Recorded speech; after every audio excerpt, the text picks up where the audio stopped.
이사야 당시에도 구원받은 사람들은 적은 무리였습니다. 말라기 시대에도 적은 무리였습니다. 우리 시대에도 자기의 악과 죄를 참으로 깨닫는 사람들, 그리고 정말 마음을 낮추고 겸손의 길을 걷는 사람들, 그런 사람들은 적은 무리입니다. 적은 무리여 무서워 말라, 너희 아버지께서 그 나라를 너희에게 주시기를 기뻐하시느니라. 하나님 나라를 상속받는 사람은 적은 무리입니다. 요한 웨슬레는 성공의 목소의 아들로 태어났습니다. 성공의 안에서 구원받지를 못했었습니다. 그런데 월드스게이트에 있는 조그마한 모임 뒷자리에 앉아있다가 구원을 받았습니다.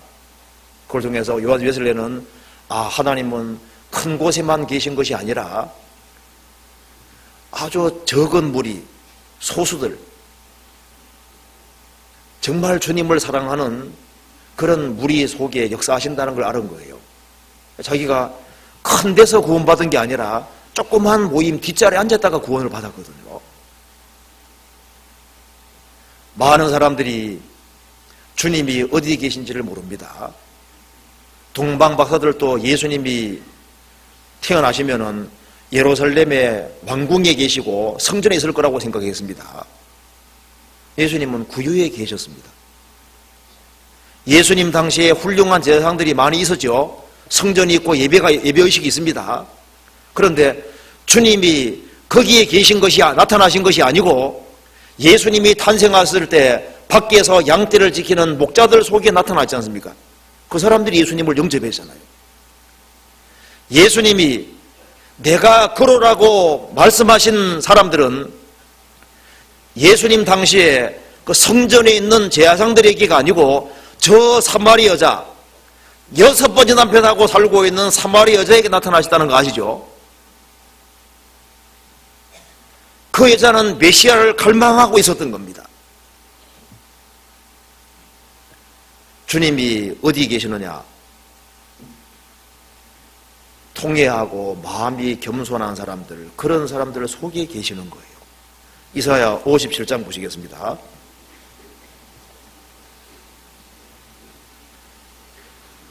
이사야 57장 15절.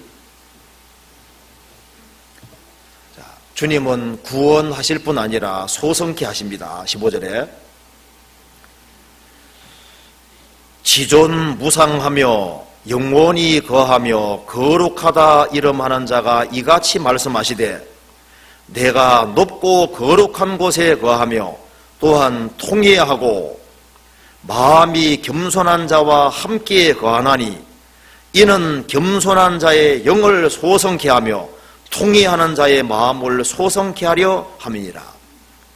구원받은 이후에 영혼이 소성케 되고, 소성이라는 것은 병자가 힘을 얻는 겁니다. 회복이 되는 거예요. 어떻게 신앙이 회복되느냐?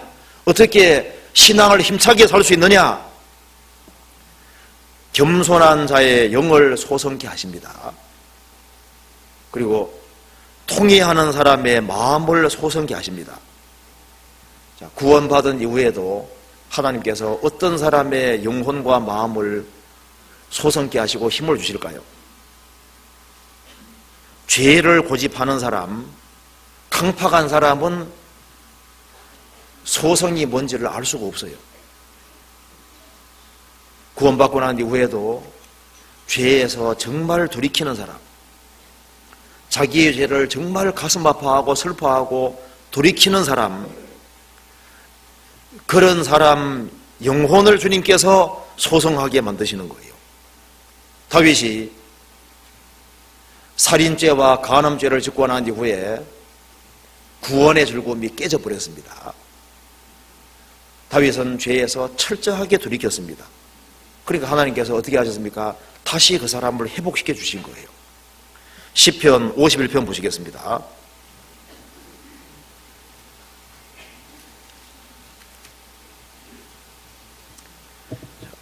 51편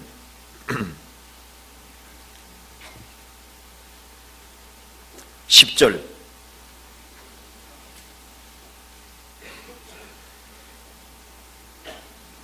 하나님이여 내 속에 정한 마음을 창조하시고 내 안에 정직한 영을 새롭게 하소서.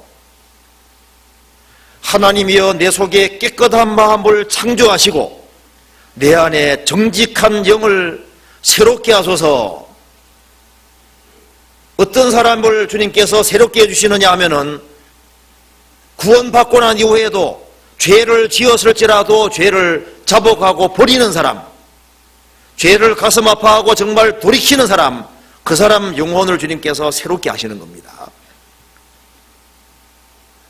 12절 주의 구원의 즐거움을 내게 회복시키시고 자원하는 심령을 주사 나를 붙들어서 그러하면 내가 범죄자에게 주의 도를 가르치리니 죄인들이 죽게 돌아오리이다. 주의 구원의 즐거움이 회복이 되기 위해서는 죄를 버려야 됩니다. 주의 구원의 즐거움을 내게 회복시키시고 자원하는 심령을 주사 나를 붙들어서, 자원하는 심령이 있어야만, 그래야만 기쁘고 즐거운 마음으로 전도할 수 있고, 그래야만 죄인들이 죽게 돌아온 역사가 있는 겁니다.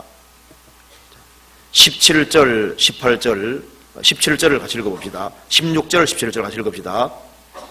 주는 제사를 즐겨 아니하시나니 그렇지 않으면 내가 드렸을 것이라. 주는 번제를 기뻐 아니하시나이다. 하나님의 구하시는 제사는 상한 심정이라. 하나님이여 상하고 통회하는 마음을 주께 해서 멸시치 아니하시리이다. 비록 다윗이 죄를 지었지만은 자기 죄를 정말 가슴 아파하고 다윗은 철저하게 죄에서 돌이켰습니다. 하나님의 구하시는 제사는 상한 심령이라. 하나님이여 상하고 통회하는 마음을 주께서 멸시치 아니하시리이다. 비록 큰 죄를 지었다 할지라도 다윗처럼 정말 돌이키는 사람은 하나님께서 그 사람을 멸시치 아니하시고 그 사람을 회복시켜 주시고 그 사람을 새롭게 만들어 주시고 구원의 즐거움을 회복시켜 주시는 거예요.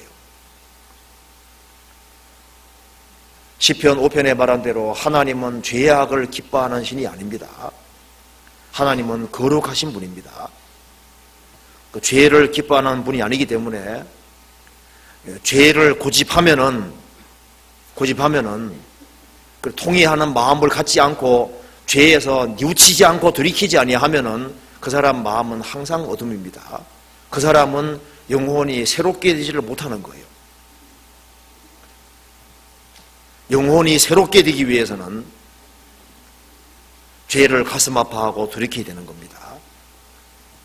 또한 하나님께서는 겸손하신 분입니다. 하나님은 거룩하신 분이기 때문에 죄를 미워하시고, 또 하나님은 겸손하신 분이기 때문에 우리 쪽에서는 하나님은 거룩하시니까 우리가 죄를 깨달을 때 정말 그 죄를 미워하고 돌이키고 싫어하는 마음을 갖는 것이 당연한 겁니다.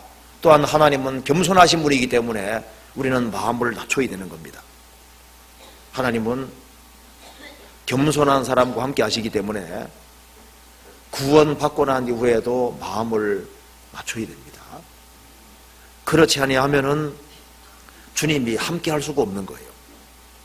인생이 하나님 앞에 얼만큼 마음을 낮춰야 될까요? 우리는 인생입니다. 살아계신 하나님 앞에서 하나님의 도움이 없이는 단 한순간도 살 수 없는 인생입니다. 어떤 글에 보니까 이런 말이 나옵니다. 우리 아버지는 아담이었고 우리 할아버지는 흙이었고 우리 정조 할아버지는 무였다. 그렇죠. 우리는 없었다가 생겼지 않습니까? 하나님은 원래 계시는 분이고 아담은 흙덩어리인데 하나님의 생명 집어넣었잖아요. 그래서 우리는 하나님 없으면 아무것도 아닙니다. 우리는 살아계신 하나님 앞에서 정말 벌레만도 못한 너무나도 작은 존재입니다. 그래서 어떤 사람은 사람 앞에서는 겸손한데 하나님 앞에서는 겸손하지 않은 사람이 있습니다. 하나님 앞에서는 강팍한 사람이 있어요. 집회하다 보면 또 느끼잖아요. 사람 앞에서는 그렇게 아주 상냥한데 하나님과 하나님 말씀 앞에서는 아주 강팍합니다. 구원이 안 이루어져요. 어떤 사람은 막 굉장히 우악스럽게 생겼는데 하나님 말씀 앞에는 그렇지 않아요. 구원 받잖아요. 하나님 앞에 마음 낮춰야 됩니다. 그러니까 성경에서 말씀하기를 통회하고 마음이 겸손한 사람과 함께 거하는 것.